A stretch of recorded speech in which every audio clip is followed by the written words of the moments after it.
परभणीच्या सोनपेठमध्ये 21 साखर कारखान्याकडून सभासद नोंदणीसाठी शेतकऱ्यांकडून 25,000 रुपये घेतले, मात्र नोंदणी नाही.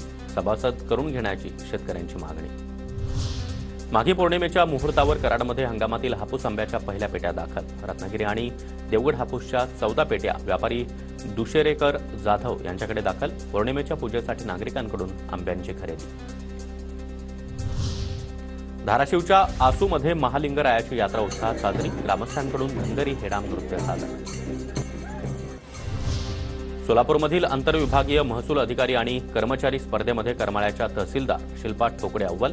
थाळीफेक स्पर्धेमध्ये प्रथम तर गोळाफेक आणि भालाफेक स्पर्धेमध्ये द्वितीय क्रमांक पटकावला.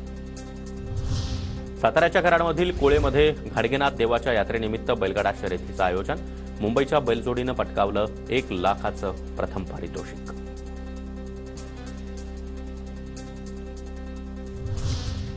भोकरदन तालुक्यामधील अनवा इथं माघी उत्सवाची सांगता.